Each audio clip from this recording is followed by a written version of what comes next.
शीघ्र अनंतो बार नमन करने को तुमको अनंतो बार नमन। अनंत श्रेष्ठी भगवान की, 24 तीर्थंकर भगवान की, उल्लासी शांतिनाथ भगवान की, कुंडलपुर के बड़े बाबा की, आचार्य मुकुंद विद्यासागर जी, समय सागर जी महाराज की, वर्धमान सागर जी महाराज की, ज्येष्ठ श्रेष्ठ मुनि श्री निराकर सागर जी महाराज की, कीम कमनों गुण में राजन की। नारी केवल तुम श्रद्धाओ, पीयूष मात्र पग तल में, पीयूष स्रोत सी बहा करे, जीवन के सुंदर समतल में।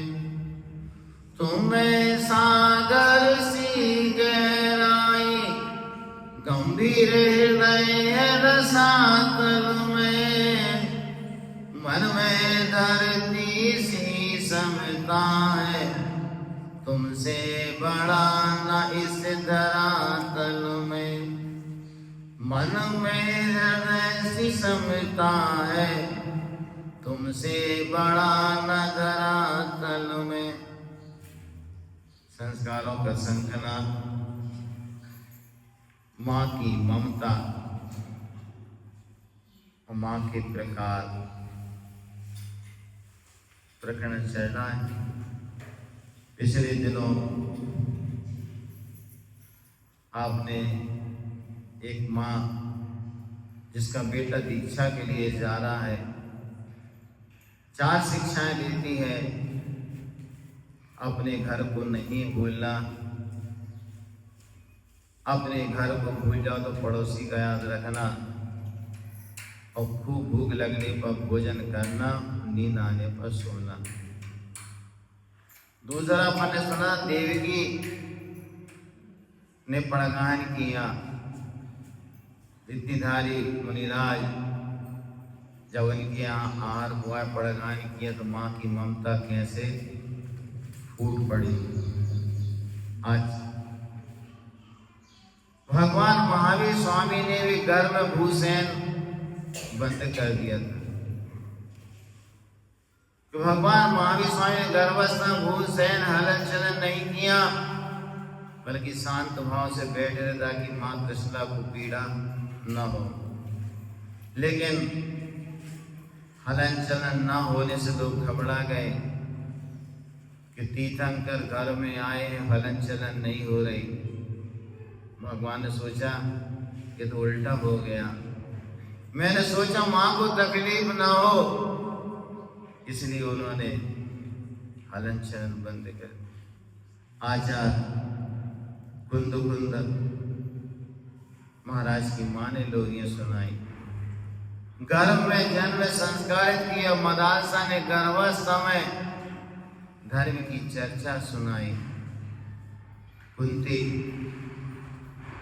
जब पांडव 12 वर्ष के अज्ञातवास से वापस आए तो कुंती ने विदुर से कहा, मैं दुर्योधन के पास जा रही हूं। विदुर ने कहा, क्यों जा रही हो आप? अरे आपको वनवास दिया, लाक्षा ग्रह में आग लगाई, मारने का प्रयास किया, आप उसके पास क्यों जा रही? कुंती ने कहा, तुम्हारे कर्मों का उदय था, मैं उनसे मिलने के लिए जा रही हूँ, क्षमा मांगने जा रही हूँ। मेरे 5 नहीं 105 बेटे हैं, उनके मन में कुछ भी मेरे प्रति हो, लेकिन मैं अपने मन से उनके प्रति क्लेश मिटाने जा रही हूँ। मैं अपने मन को गंदा क्यों करूं? और कुंती दुर्योधन के पास क्षमा मांगने जाती है कि उनके प्रति मेरे मन में कसाय की कोई भाव न रहे।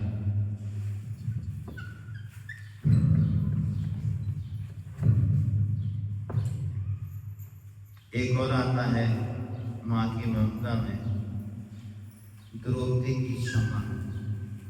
पुष्पमता सागर महाराज जी अधिकतर पर्यूषण पर में क्षमा वाणी बताते थे कि महाभारत का युद्ध चल रहा था जो कि नीति अनीति की सीमा को पार कर गया। एक रात द्रोणाचार्य का पुत्र अश्वत्थामा ने रात में पांडवों के खेमे में जाकर के द्रौपदी के 5 पुत्रों की निर्ममता पूर्वक हत्या कर दी, मार डाला। सुबह जब पांडवों ने देखा कि 5 पुत्र मत डले, हाहाकार मच गया। पता चला कि रात में अश्वत्थामा आया था, 5 पुत्रों को मार करके चला गया। पांडवों ने अश्वत्थामा को पकड़ के द्रौपदी के सामने लेके आए। कहा, पांचाली ये तुम्हारे 5 पुत्रों को हत्यारा चढ़ाए, तुम बोलो किसको क्या सजा दी जाए। द्रौपदी ने जैसे अश्वत्थामा को देखा, देखते क्रोध से आंख बबूला हो गई, आंखें तमतमा गई, लेकिन फिर उसको अपनी सुध आई। ये गुरुवाणी गुरु की पत्नी को कहते हैं। उनकी याद आई, सोचा मैं अपने पुत्र के वियोग में तड़प रही हूं, मेरे बदले की आग में इसका मरण हो गया, इसके माता पिता की वही हालत होगी जो आज मेरी है। मेरे प्रतिशोध से मेरे बेटे वापस आ नहीं सकते, अतः मैं किसी माँ का दुख कैसे देख सकता हूँ। मैं भी एक माँ हूँ, पुत्र के वियोग में तड़प रही हूँ, कल के भविष्य में कोई दूसरी माँ अपने पुत्र के वियोग में ना तड़पे।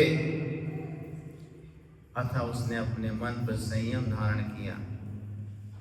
उसने कहा, हे यार पुत्र, आप अश्वत्थामा को क्षमा कर दो, मैं उसे क्षमा कर रही हूं। पांडवों ने कहा, द्रौपदी ये तुम क्या कहती हो, तुम्हारे एक नहीं 5 पुत्रों को इसने मार डाला, तुम उसको क्षमा कर रही हो। द्रौपदी ने कहा, हाँ अरे मैं क्षमा करती हूँ, ये आपके गुरु गुराणी के बेटे हैं। जैसे मैं पुत्र के वियोग में तड़प रही, मैं किसी माँ को पुत्र के वियोग में तड़पता नहीं देख सकती। मेरे बेटे वापस आने वाले नहीं है, तो प्रतिशोध की आग में मैं किसी का बेटा क्यों छीनूं, क्यों उसको पुत्र को वियोग दूं। मैं किसी पुत्र का वियोग दुख सहन नहीं कर सकती कि मेरी शायद कोई माँ अपने पुत्र के वियोग में कर दे। ऐसा सुनते ही पांडव चुप हो गया, अश्वत्थामा का सिर झुक गया और द्रौपदी के चरणों जाकर के फूट फूट कर रो पड़ा, क्षमा मांगी। सारे कुरुक्षेत्र में द्रौपदी की क्षमा की चर्चा हो गई, उसकी उदारता, हृदय की उदारता की चर्चा होने लगी, द्रौपदी की जय जयकार होने लगी। ऐसा एक विशाल हृदय माँ का होता है। ये माँ ऐसी थी जिसका हृदय अपने दुख से ज्यादा दूसरे के दुख और दूसरे के सुख की चिंता होती है। कहते हैं, मारना है कर किसी को मार दो एहसान से, मारना है कर किसी को मार दो इंसान से, क्या मिलेगा कर किसी को मार दोगे जान से। जान का मारा गया वापस कभी आता नहीं, और एहसान का मारा कभी सिर उठा सकता नहीं। एहसान का मारा कभी सिर उठा सकता नहीं। बुझिया आका एहसान के तले दब गया अश्वत्थामा। माता कई प्रकार की होती है, वो आपने सुना भी होगा, लेकिन मेरे पास जो कलेक्शन किया था मैंने, आपको 12 प्रकार की माँ होती हैं। कहाँ से कैसा किया दिमाग ही जानता है। एक होती जननी माँ जो अपने बेटा बेटियों को अपनी कुक्षी से जन्म देती है, सब जानते हैं। 9 महीने तक अपने गर्भ में रख करके माँ अपने बेटे का पालन पोषण करती है। दूसरी होती है गाय माता। लोग गाय को माता कहते हैं, क्यों? अपने दूध से जगत को अमृत का पान कराती है। उस दूध से जिससे कि घी तैयार होता है, घर तैयार होता है, छाछ तैयार होती है, मठा तैयार होता है। गाय का दूध न हो तो किससे घी बनाओगे? मुनिराज की वृत्ति गोचरी वृत्ति होती है। गाय के सामने चारा डाले बस से नीचे करके खाती है, सुस्वाद का ध्यान नहीं रखती, ऐसे मुनिराज का आहार होता है। गाय के दूध से जो घी की प्राप्ति होती है, शरीर में ऊर्जा शक्ति प्रदान करती है। उसके गोबर से जो पहले घरों के आंगन लीपे जाते थे, एक अलग सुहावनी घर की आंगन लगते थे, गोबर से लिपे। हम लोग खेती करते थे बचपन में, 4 बजे रात उठ के जाते थे, गाय का गोबर इकट्ठे करते थे, खेत में साफ करके पीट करके गोबर लीपते, फिर गल्ला तैयार करते थे कहानी, क्योंकि जमीन में अंदर चला ना जाए। उसी की राख से, गोबर से राख बनती है, राख से गैस आदि के काम में आती है। किसान के लिए उपयोगी खाद का काम करती, और 5 साल का अनुपम उदाहरण है माँ। आगे मिलेगी कहानियां। गाय तो गोधूली बेला से गोधूली बेला तक गमन करती है। सुबह जब निकल जाती गाय अपने घर से, और शाम को जब वापस आती है, उसकी निकलने के बाद ही साधु संतों का बिहार आवागमन शुरू होता है, और जैसे वो अपने घर लौट जाती है, साधु संतों का गमनागमन बंद हो जाता। तीसरी होती है धरती माता। बहुत सहिष्णु, सब कुछ सहती है, तो प्रतिकार नहीं करती। मनुष्य का कीड़ा है, वो कहां से आता है? तुम उसको जितना खोदो उतना अमृत निकलता है। रत्न निकलते हैं, हीरे जवाहर तो निकलते हैं, लेकिन प्रतिकार नहीं करते। ज्वालामुखी आ जाए, भूकंप आ जाए, बात एक दूसरी है। उससे अन्न का प्राप्त होता है, उसकी छाती पर रौंदते हैं, बीज डालते हो, अन्न देती है। सोचो धरती माँ नहीं होती, अन्न नहीं देती, क्या खाते? सोना चांदी खाते, नोटों की गिट्टियां खाते, क्या खाते?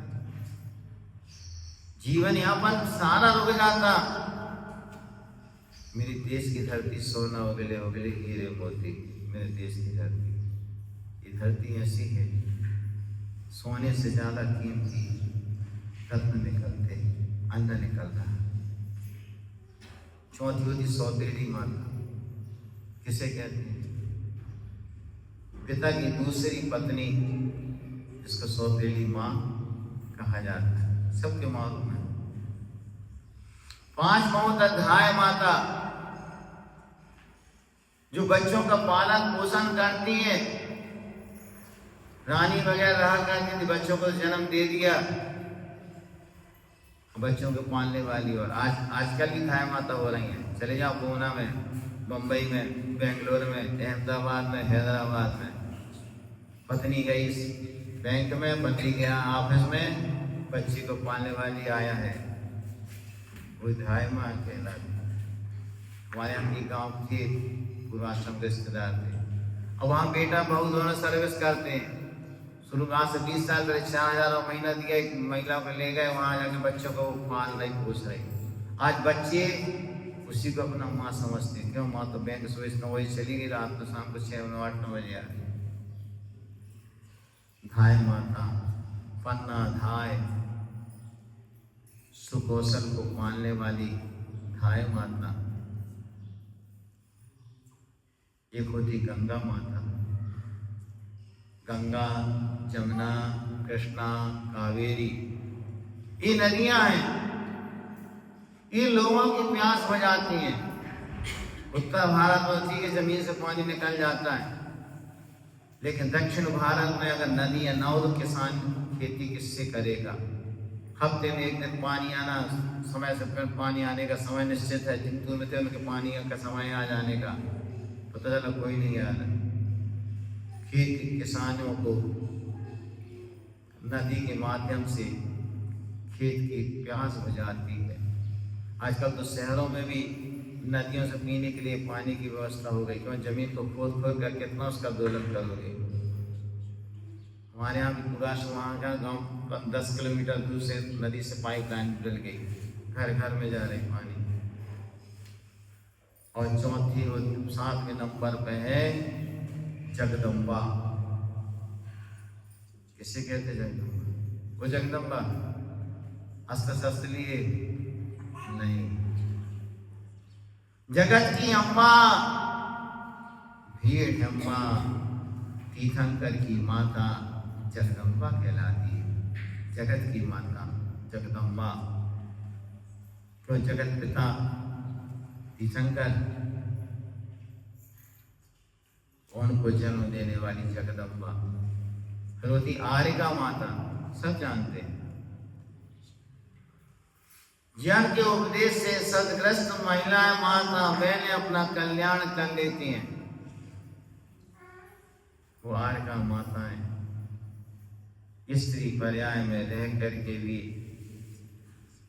उपचार से महाव्रतों का धारण होगा, जिनकी उनकी पर्यायगत योग्यता होती है, व्रतों को धारण करके अपना कल्याण कर स्त्री पर्याय का छेदन करती है।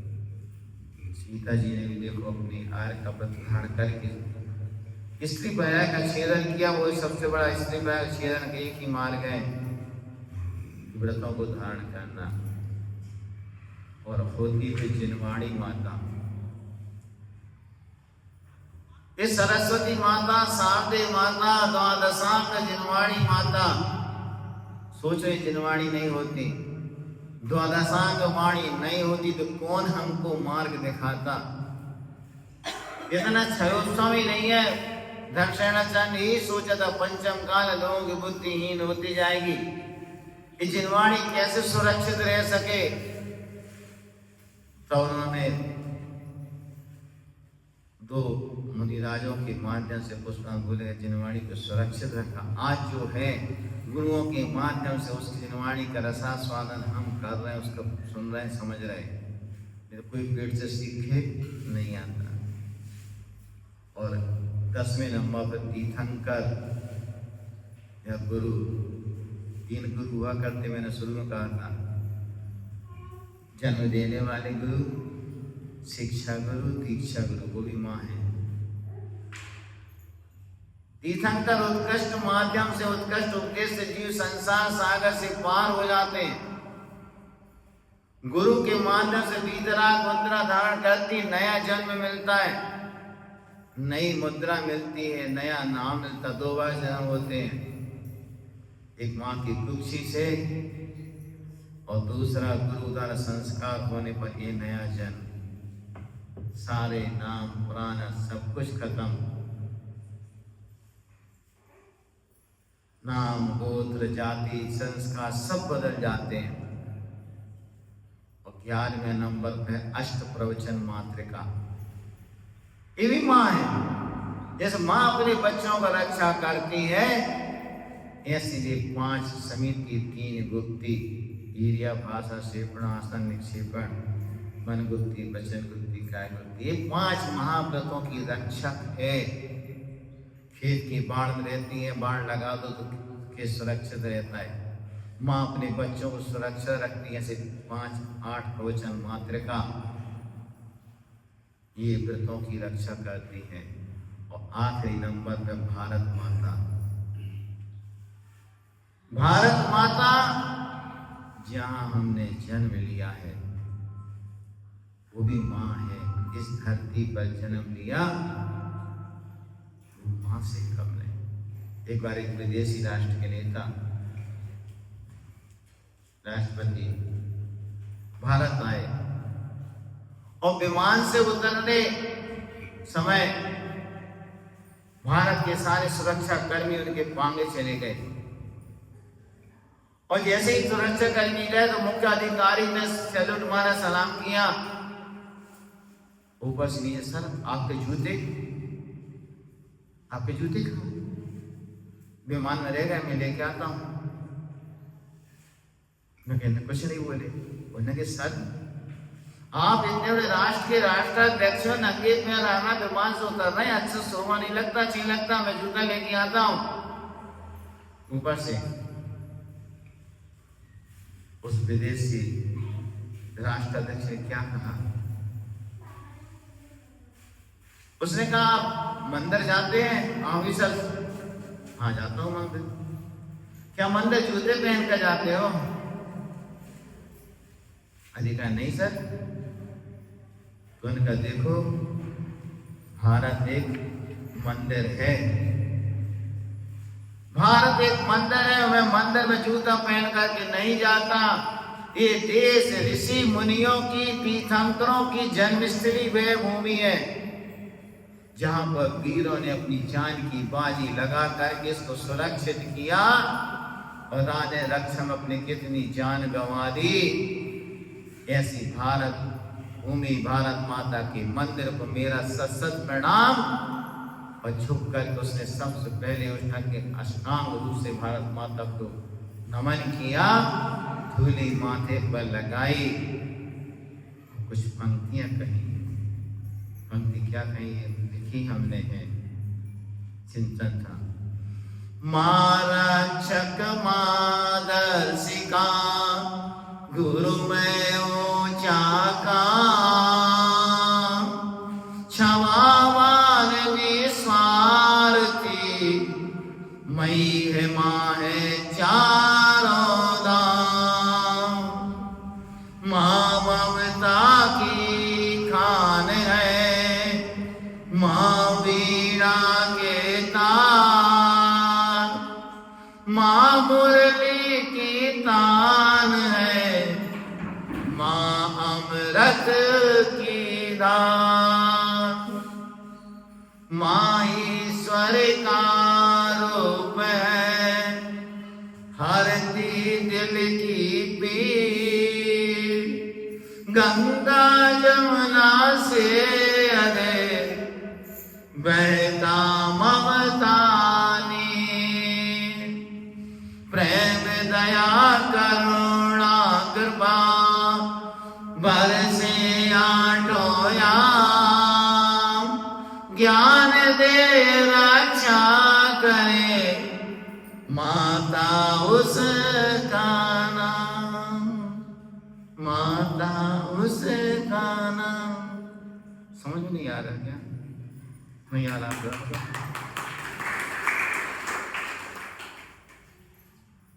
आगे चलता चलता है बहुमूल्य रत्न माँ। इसमें भी अच्छी अच्छी कहानी मिलेंगी आपको, क्योंकि माँ पर पूरा फोकस है। संस्कार तो बाद में देख, पहले माँ की महिमा का गुणगान चलता है। बहुमूल्य रत्न माँ, जो कर्नाटक के व्यक्ति ने लिखा, उसने हेडिंग नहीं इस चीजों की। हम तो प्रवचन करते जाते थे, वो लिखता जाता था। फूल कभी दोबारा नहीं खिलते, जन्म कभी दोबारा नहीं मिलते, मिलते हजारों लोग मगर हजारों गलती माफ करने वाले माँ बाप नहीं मिलते, हजारों गलती करने वाले माँ बाप नहीं मिलते। कैसी होती माँ? फिक्र में बच्चों के कुछ ऐसी खुल जाती है माँ। मोबाइल में है, आप देख सकते हैं, ग्रुप में डाली पूरी बुक, घर में पढ़ सकते हैं। संस्कारों का संघनाथ कर लिए। फिक्र में बच्चों के कुछ ऐसी खुल जाती है माँ, नौजवान होते हुए भी बूढ़ी हो जाती है माँ। रूह के रिश्तों की गहराई को देखिए बंदो, चोट लगती है हमें और चिल्लाती है माँ, चोट लगती है और चिल्लाती है माँ।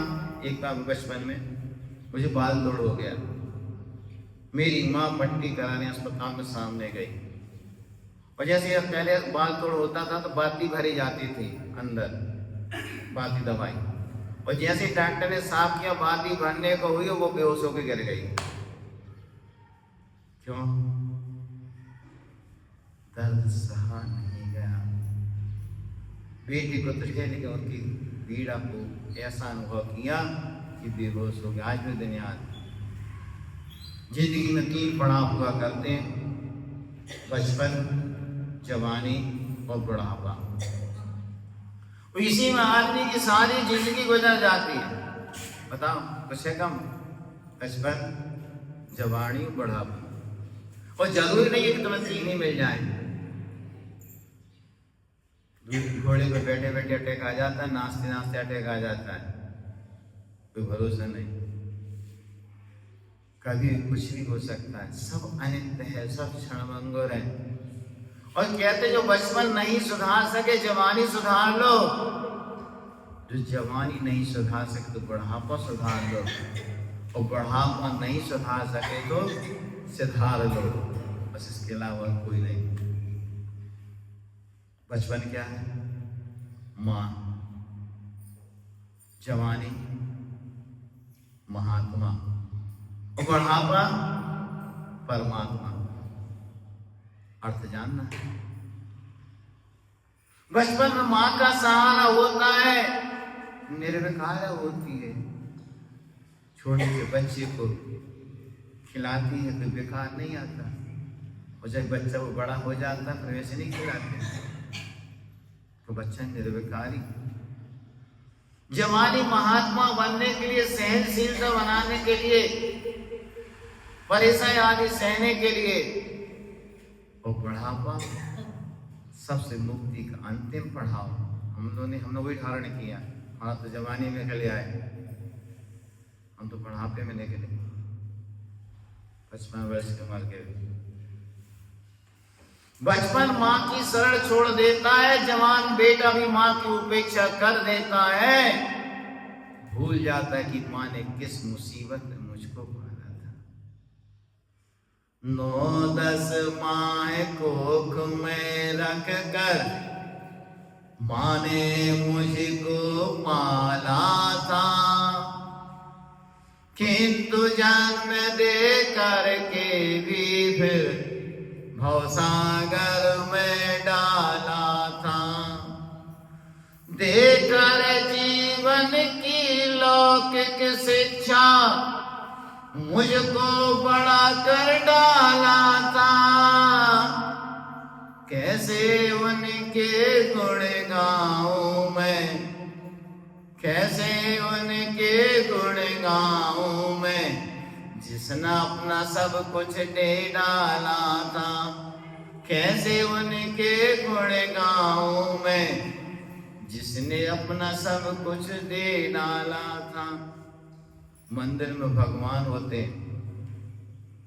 लेकिन घर नरक बन जाता। हम भूल जाते हैं कि जिस घर में भी भगवान आत्मा है, जिसने मुझे रचा, जिसने मुझे बचा, जिसने पाला पोसा, 9 माह गर्भ में रह करके मेरी संरचना की, शरीर की, तीर्थंकर की सबसे पहले मोक्ष का नहीं सदग्रस्त का उपदेश दिया। गौरव जैसे 100 बेटे मां को गौरव नहीं दिला पाते, जो तीर्थंकर दिला देते। जो ओंकार में है वही मोक्ष मिलता है। संसार सबको मिलता है, संसार में जीना सीख जाओ। भगवान बनना कठिन है, पर श्रावक बनना सरल है, सीख जाओ। कामदेव बनना कठिन है, पर राजा श्रेयांश तो बन जाओ। चंदन वाला ना बन सको तो मत, चंदन वाला ना बन सको तो रानी छेदना तो बन जाओ। चंदन वाला ना बन सको तो रानी छेदना बन जाओ। सोचो राजा सैनिक के जीवन में अगर सती छेदना ना आती, क्या राजा सैनिक तीर्थंकर प्रकृति का बंध कर पाते? बौद्ध से जैन बनाने में हाथ किसका है? सब निमित्त नैमित्तिक संबंध हुआ करते। उनके माध्यम से उनका भाव सुधार होना था। मेरा भी किसी न किसी माध्यम से भाव का सुधार होना था तो हुआ, क्योंकि राजा सैनिक बहुत मतामलिन थे।